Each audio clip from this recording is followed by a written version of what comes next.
Muito bem, já estamos de volta com o Gazeta Entrevista. Olha, a vida hoje é muito corrida para quase todo mundo e às vezes não dá tempo de ter um horário fixo para quase nada, não é verdade? Mas isso não significa que você vai deixar de cuidar da sua saúde bucal, que é tão importante. Por isso eu recomendo a linha completa Oral-B. Todos os produtos são desenvolvidos por dentistas, são clinicamente testados e comprovados.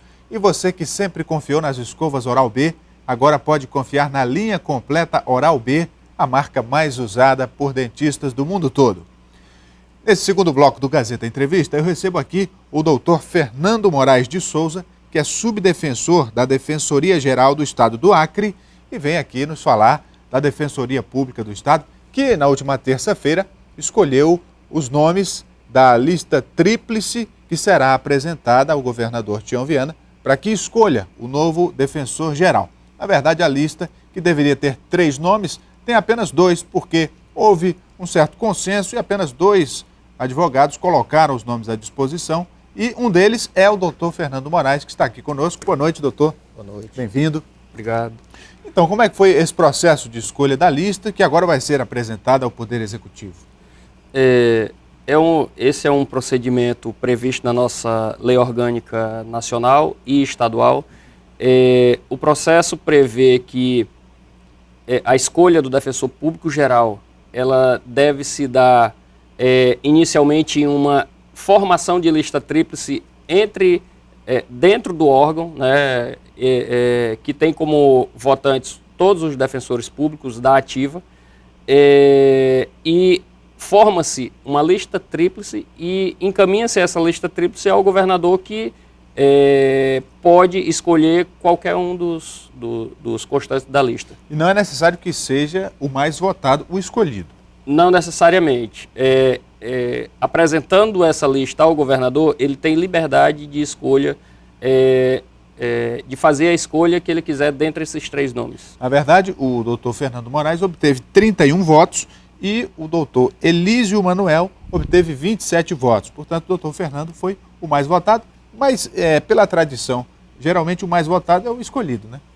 Geralmente sim, mas como a gente já disse, há a possibilidade de o governador escolher qualquer um dos nomes. Tudo absolutamente dentro da legalidade. Essa é a prerrogativa do chefe do Executivo. Doutor Fernando, outra questão também que foi notícia essa semana em relação à Defensoria Pública foi o aumento no orçamento da Defensoria para o ano que vem. A Assembleia Legislativa votou o orçamento anual do Estado e aumentou a verba destinada à Defensoria Pública. Como é que foi esse aumento? Quais os percentuais? Né? Em que isso vai beneficiar o órgão? Trará benefícios sim. Hoje, nós temos, dentro da LOA, um orçamento para a Defensoria Pública separado do orçamento do Executivo, coisa que é um pleito de todos os defensores públicos, do defensor geral atual também, Dr. Dion Nóbrega, e esse pleito ele é um pleito antigo. Desde a associação, nós sempre tivemos e lutamos por isso, nós sempre tivemos a ideia de ter orçamento da Defensoria separado do orçamento do Executivo, tal qual prevê a Constituição.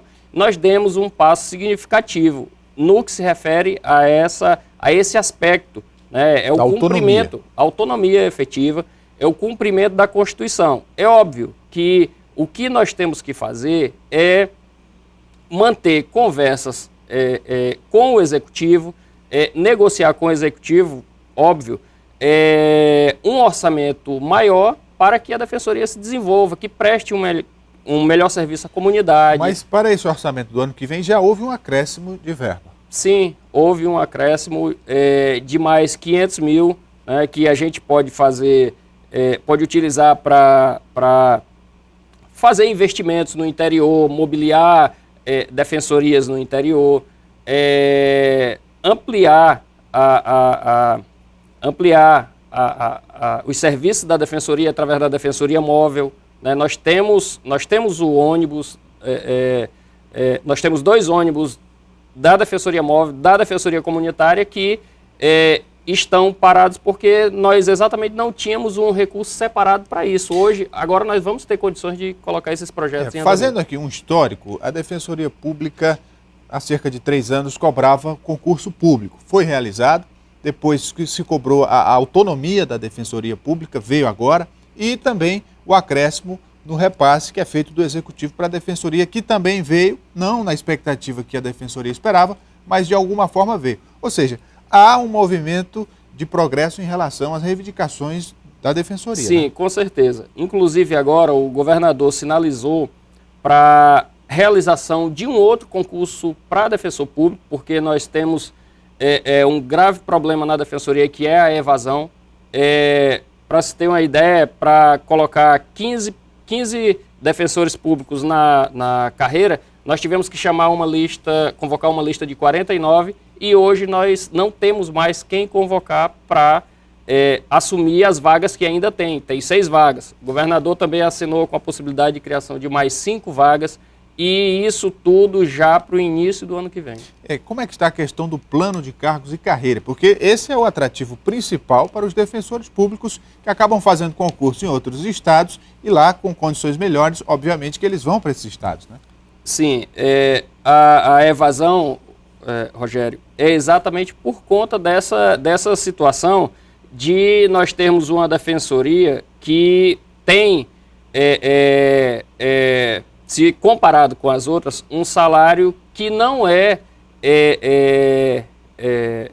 o melhor salário. Não é tão atrativo, não é tão atrativo quanto os outros. Em termos comparativos, vamos colocar aqui os estados da região norte, Rondônia, Amazonas. O Acre está em último lugar no que se refere a salário. Nós tivemos vários defensores desses novos que entraram, saindo do Acre para Rondônia, saindo do Acre para o Amazonas. Teve colega defensor que assumiu e 2 semanas depois foi chamado para o concurso do Amazonas e assumiu lá no Amazonas, por conta exatamente do atrativo que é o... Em termos de volume de trabalho da Defensoria Pública do Acre, sabe-se que grande parte dos processos de primeira instância, né, acabam tendo como defensores os defensores públicos do Acre. Isso gera uma demanda de trabalho muito grande, né? Sim. Hoje, nós temos uma demanda alta, uma demanda que tende a crescer, né? Nós vemos aí uma polícia atuante, forte, nós temos um Ministério Público muito forte e atuante, um judiciário que tem uma superestrutura para fazer face a esse aspecto da sociedade, que é a cultura da litigância. E a Defensoria Pública, como parte dessa engrenagem do judiciário, não pode ficar com a estrutura aquém desses órgãos, porque senão sobrecarrega os membros, sobrecarregam os defensores. Do ponto de vista, por exemplo, do acompanhamento dos prazos, de comparecimento às audiências, né, de conceder a um detento, por exemplo, um benefício que ele tem direito, mas que isso passa pela Defensoria no sentido de verificar as condições e cobrar do judiciário, tem prejudicado? Na verdade, Rogério, nos locais em que a Defensoria tem atuação, nós temos uma boa atuação. Nessa área aí, por exemplo, da capital, nós temos destacados só para cuidar dessa questão da execução penal 2 defensores públicos, porque é uma área muito complicada, é bem complexa, né? A temática é complexa, e nós temos defensores que fazem esse atendimento diário das pessoas que estão cumprindo pena, e nesse aspecto nós temos uma boa atuação junto à execução penal. E na área civil? Na área civil, hoje nós contamos com profissionais excelentes, nós não temos medo de errar. A Defensoria nos últimos anos cresceu muito em qualidade do atendimento feito para a população. É óbvio que nós temos problemas relativos à estrutura. O nosso espaço lá de atendimento tem as suas dificuldades, mas nós temos também a promessa do governador de, na verdade, palavreado já diz que vai afetar aquele imóvel onde funcionou a Polícia Federal para a Defensoria Pública e que vai fazer ali as reformas necessárias, as adequações necessárias para a gente ter efetivamente uma sede. Porque muita gente que tem defensor público como advogado acaba reclamando da demora do andamento do processo. Obviamente que isso não depende só da Defensoria, tem a questão dos prazos, da Justiça, mas essa demora tem a ver com essa falta de estrutura ou com a falta de pessoal? Na verdade, a despeito das nossas dificuldades, aliás, a gente tem feito um esforço muito grande para que dentro da Defensoria não demore ações pendentes de ajuizamento. Na verdade, nós desenvolvemos um sistema de atendimento hoje na Defensoria que uma ação que se dê entrada hoje, a pessoa procura hoje a Defensoria, se ela estiver munida de todos os documentos, entre 15 e 30 dias nós já estamos com ela na Justiça.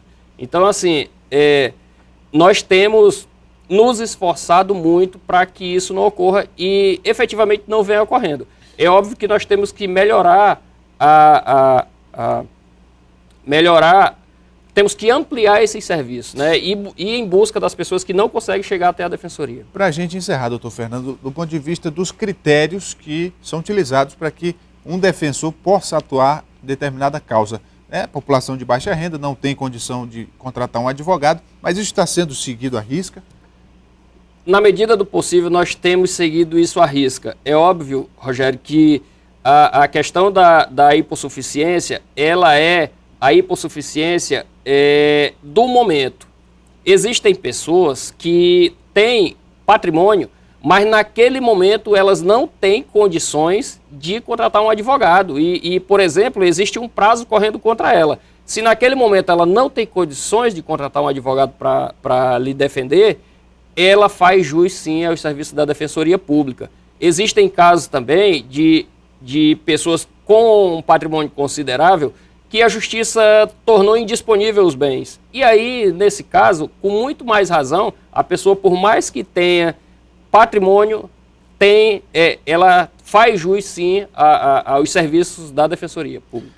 Muito bem, conversei aqui com o doutor Fernando Moraes de Souza, subdefensor da Defensoria Geral do Estado do Acre. Muito obrigado, doutor Fernando. Muito obrigado. O Gazeta Entrevista vai dar uma paradinha, a gente volta daqui a pouco, depois dos comerciais. Não saia daí.